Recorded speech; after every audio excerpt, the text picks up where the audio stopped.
Illusion, isn't it? I mean, we desperately want to believe that the systems running our society are managed by rational actors. Yeah, whether it's like a local paper company or a Fortune 500 firm. Right. We want to think people are making purely objective decisions. But then you peel back just one tiny layer of that corporate veneer, and suddenly that well-oiled machine is starking, smoking, and actively catching fire. Oh, completely in flames. It really is. When you look Oh. closely, you realize the environment is honestly completely chaotic. So welcome to today's deep dive. Thanks for having me. I'm excited for this one. Me too.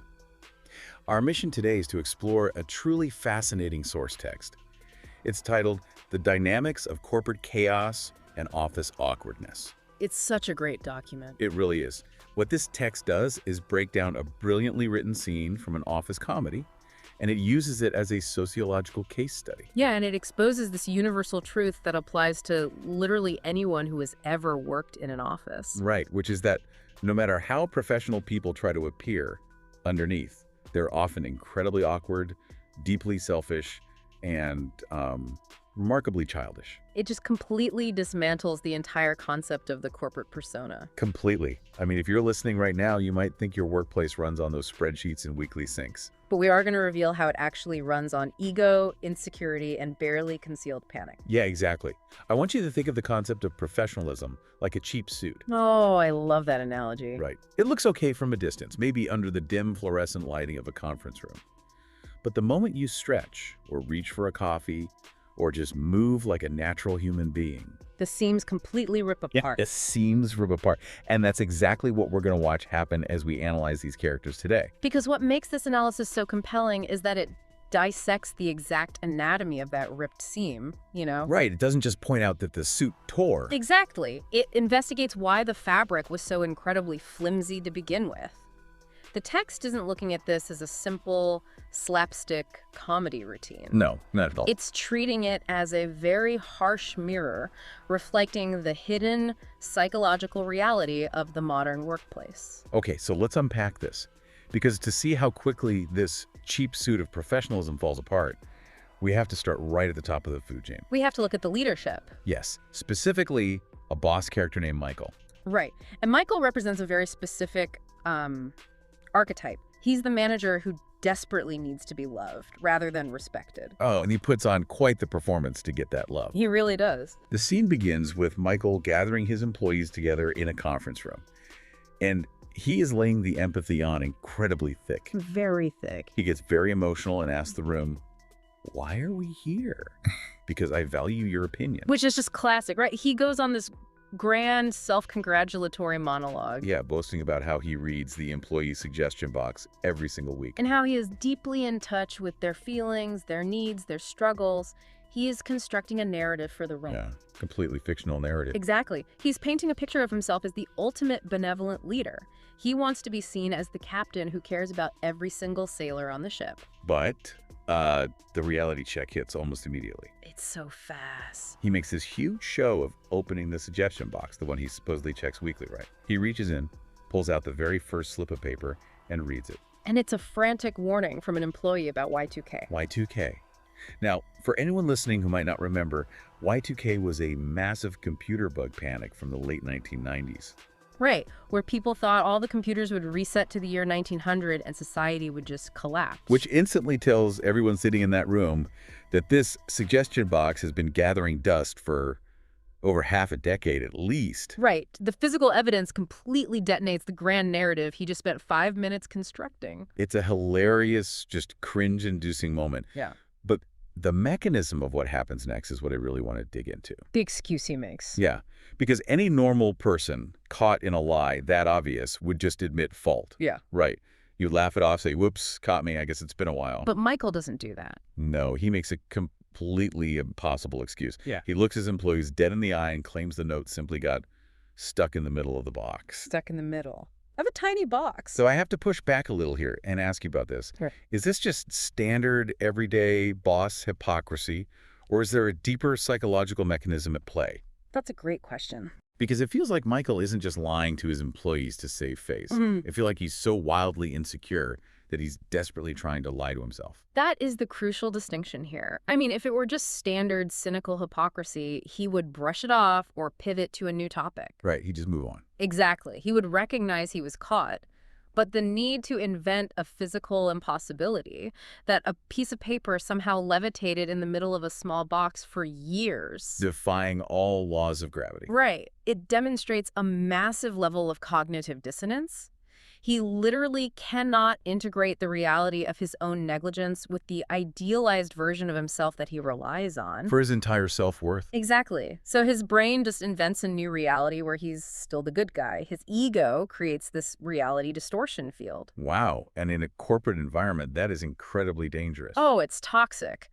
When a leader is completely unable to face reality, it doesn't just isolate them, it warps the entire psychological landscape for the people working under them. Because the subordinates are forced to be complicit. Yes, exactly. You have a room full of intelligent adults who know perfectly well what year it is, and they are forced to sit there, bite their tongues, and silently accept the stuck-in-the-middle excuse just to keep the peace.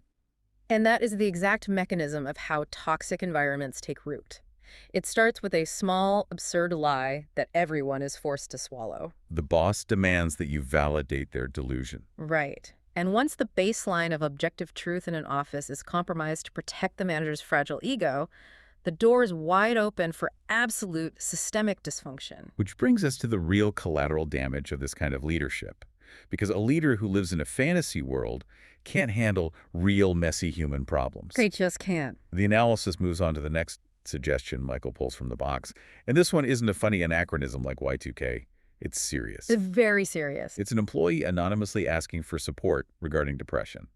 Now, a competent professional would stop the meeting, acknowledge the gravity of that, and discreetly offer HR resources. But Michael... Yeah, Michael immediately deflects and turns it into a cheap joke. This is a phenomenal example of what organizational psychologists call toxic positivity, mixed with just an absolute fear of emotional friction. Toxic positivity, that's a great term for it. Yeah, because corporate structures are designed to be sterile.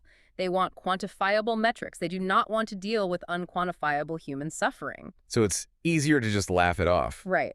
When Michael turns the depression note into a joke, he is acting as an avatar for the modern corporate entity itself. Sweeping genuine mental health crises under the rug. Exactly, because dealing with them ruins the aesthetic of the happy workplace family he's trying so hard to project. It completely shatters that illusion of the supportive environment.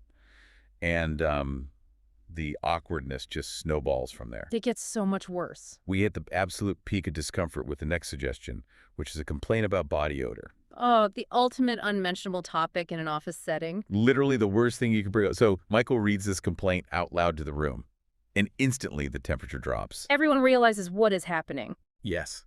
The employees start indirectly hinting that the complaint is actually about Michael himself. The boss is the one with the body odor. But he remains entirely blissfully oblivious. He's looking around the room, pointing fingers, trying to figure out who the smelly culprit is, completely unaware that he is the center of the awkwardness. It's so painful to watch. And to make it worse, two characters, Creed and Dwight, start chiming in with these wild, aggressive accusations. They're essentially throwing gasoline on a fire of social discomfort. It's agonizing to witness. The source text highlights this as a masterclass in a specific type of comedy. Here, where you don't laugh out loud, you just cringe inside. Right, cringe comedy. To me, it's like watching a slow-motion car crash. You're horrified that serious issues like depression are being mocked, and you're sweating at the hygiene conversation. But you absolutely cannot look away. You can't. You can't look away from the train wreck of his lack of self-awareness. Why does this kind of awkwardness grip us so tightly? Well, it really comes down to evolutionary psychology. Cringe comedy relies entirely on the violation of unspoken social norms. Okay, how so? As human beings, we are pack animals. We are hardwired to seek social harmony and to understand the implicit rules of the tribe. And in professional setting, those rules are incredibly strict. Extremely strict. You don't address hygiene publicly, you treat mental health delicately, and you respect the hierarchy. And Michael is bulldozing through every single one of those survival rules simultaneously. Exactly. So our brains are literally reacting to a perceived threat. Yes, exactly. When we watch someone actively destroy social harmony while being completely blind to the destruction, our mirror neurons fire up. We feel the danger they don't see. We cringe because our brain is simulating the social death that this person is currently experiencing, even if they don't know it. The tension comes from the unsaid. Right. Everyone in the room knows the truth. The audience knows the truth. But the person holding the power is entirely clueless. And that's what makes it so terrifying. Yeah. And what's so terrifying about this case study is that the dialogue doesn't feel like a scripted television show. Not at all. It feels like real coworkers trapped in a room, being indirect, gossipy, and just painfully authentic. Which means this exact dynamic is likely happening in a conference room somewhere in the world right this very second. Oh, without a doubt. Yeah. And this leads us to a critical pivot in the analysis. Right. What happens when a leader is this oblivious?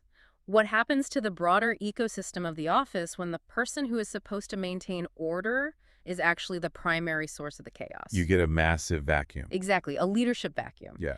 And corporate nature abhors a vacuum. This is where the sociological aspect gets really dark and really interesting. Yeah. Because when the boss is living in fantasy land, the employees don't just sit there quietly. No, they exploit that chaos. We shift from Michael's accidental incompetence to the intentional cutthroat underbelly of office politics. Yeah, and we are introduced to a character named Angela. Angela is a fascinating counterweight to Michael, isn't she? She is the polar opposite. While Michael is up front making a fool of himself just to be liked, Angela is operating in the shadows. She secretly wants to seize control of the branch. She openly badmouths her coworkers behind their backs, and she practically wears her lack of empathy as a badge of honor.